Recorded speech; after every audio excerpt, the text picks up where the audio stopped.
Welcome everybody. Today we're going to be settling a question that has plagued the Airwolf community for a while. How would Airwolf square up against the AH-64-D Apache? Let's take a look, shall we?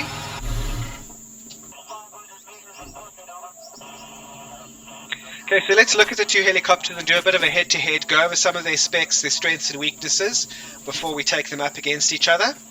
We'll start with the Boeing AH-64-D Apache. This is the Longbow variant. It's got the Longbow radar on top of the mast there. 4 blades, 2 engines. That's got a lot of redundancy. If one of these engines is damaged or inoperable, the other one will still keep the bird in the air.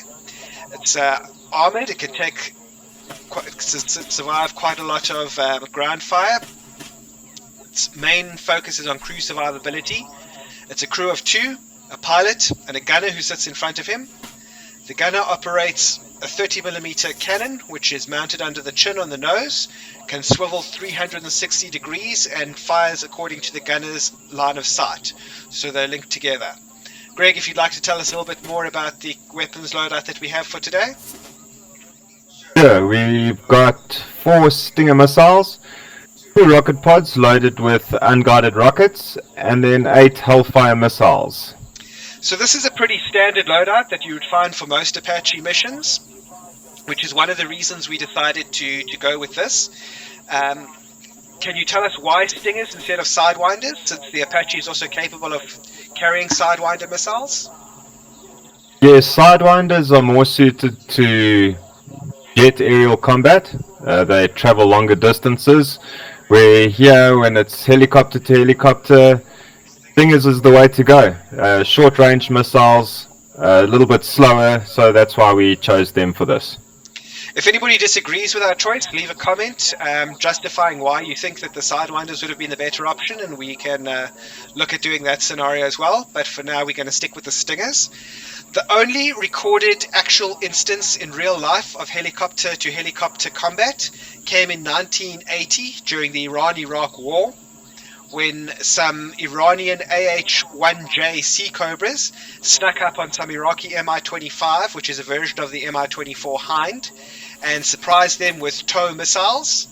The modern equivalent of the TOW missile is the Hellfire, so from an historical accuracy point of view, we've tried to stick as close to that as what we possibly can, as well as going with the typical loadout. Now, if we move on and speak a little bit about Airwolf. Airwolf is a Mach 1 plus attack helicopter. It's also armor plated. Even the glass is bulletproof. Now, in real life, bulletproof glass breaks, it shatters and cracks the more bullets hit it, but it resists that, whereas in Airwolf, the windows never even got so much as a scratch on them, no matter what gunfire they took. So we've kind of got to assume that it's a high-tech polycomposite material that the windows are made of, not your standard bulletproof glass. And considering how there's no damage to any of the other systems on Airwolf, no matter how much gunfire it took, we've kind of got to assume that maybe it's all coated with a similar sort of coating. That being said, Airwolf is vulnerable to missiles and rockets. They can damage it, they can destroy it. The sister helicopter Red Wolf 2 was taken out by a missile, and we can only assume that was a very similar armor situation that was on that. It does have a weakness, which is the mid-air refueling probe located in the front. If a bullet goes up that, it would blow up the helicopter instantly. We have decided that we're going to be sticking with the seasons 1 through 3 Airwolf specs and loadout. Season 4 used recycle aerial footage, so there wasn't really anything new to take into account there. And also it brought in the laser, which as far as we're concerned is a sci-fi weapon. It would be very hard to have a real-world application, since even today we still don't really have military lasers like that. So we decided not to include it in today's simulation. Greg, if you'd like to just tell us a little bit about Airwolf's weapon systems. Yeah, Airwolf's very heavily loaded out when it comes to the weapons. She carries a 30mm cannon, 50mm chain guns, 12 different missile configurations ranging from Sidewinders to nuclear-tipped Shrike missiles. And those missiles, of course, are fired from the ADF, or all-direction firing pod, which is located in the belly, which can also rotate 360 degrees. Now, Airwolf's top speed is Mach 1 plus. which it attains by igniting the 2 additional turbos down here. That, however, does come with some severe limitations. It cannot deploy its weapons above 400 knots because they would tear off. And when the turbos are engaged, it burns fuel at a very fast rate, so that severely limits its range. It's normally crewed by a crew of 3. However, a standard crew of 2 can operate it quite comfortably.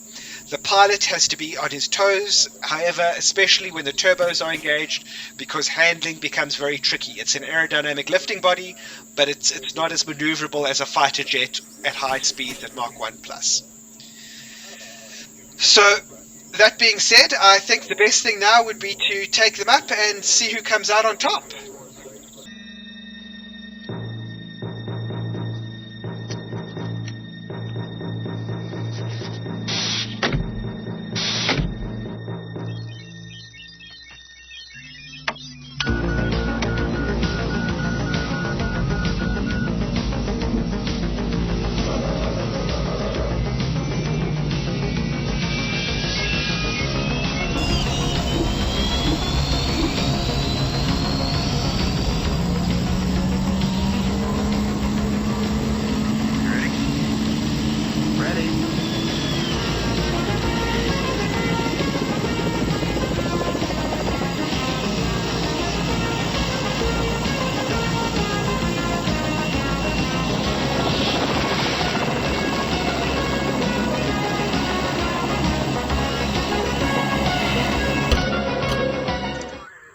Right, we're gonna start up.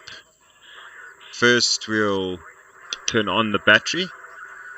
We'll then engage the auxiliary power unit. You can hear the engines starting to fire up. We'll then start engine 1.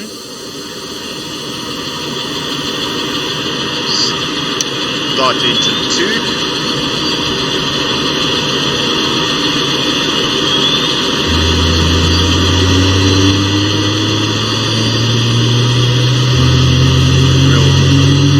Throttle up engine 1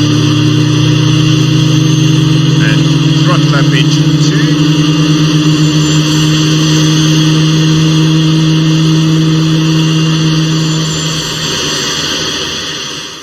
2. You'll hear she is now primed and ready for takeoff. We'll then unlock the rotor brake and the rotor start up.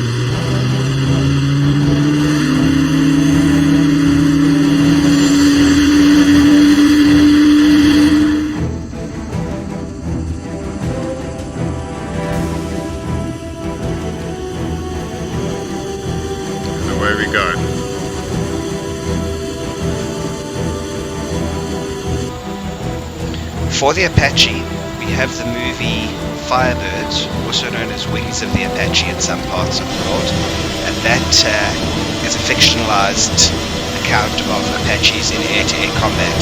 So we also, since we're using the fictionalized version of Airwolf, we've also taken that movie into account when planning this mission. The Apache, knowing that Airwolf is in the area, is going to stay low and get into a prime hunting spot.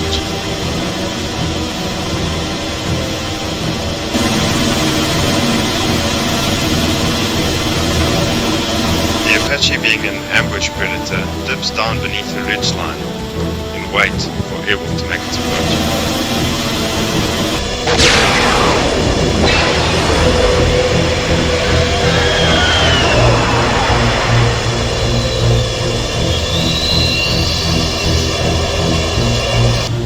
The Apache picks up Airwolf on its longbow radar, pops up and fires 2 Stinger heat-seeking missiles.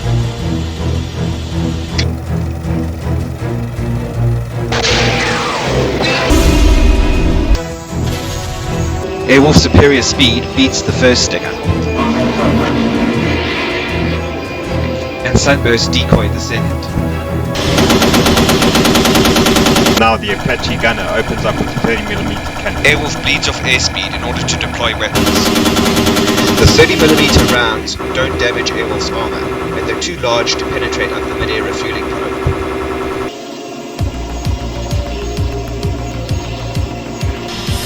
In desperation, the Apache fired off its unguided rockets.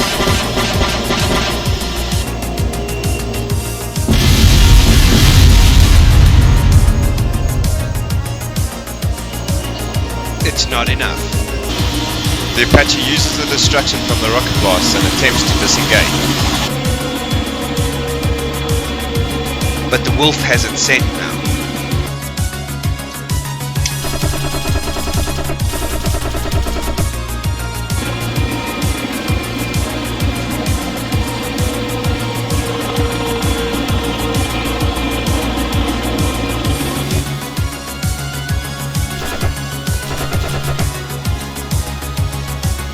Airwolf's cannons have found their mark and a wounded Apache tries an evasive maneuver.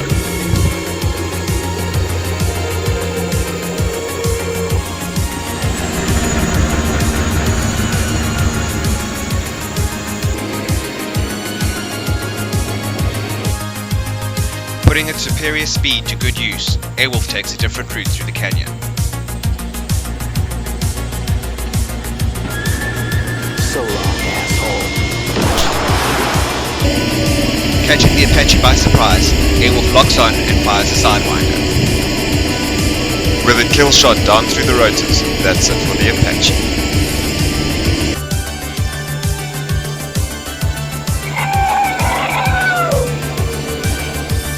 Well, that was glorious. It sure was. Hi, I'm Brad. And I'm Greg. And we're the Glorious Bastards. Thanks for watching our video. If you like what you've just seen and want to see more, please like, share, and most importantly subscribe to our channel by clicking the big red subscribe button just below this video. Remember to click the bell notification to be notified of every time we post some glory. Because nothing bad ever happens when you push the big red button. Damn right it doesn't. Please leave a comment below telling us what you thought or share any ideas for videos you'd like to see.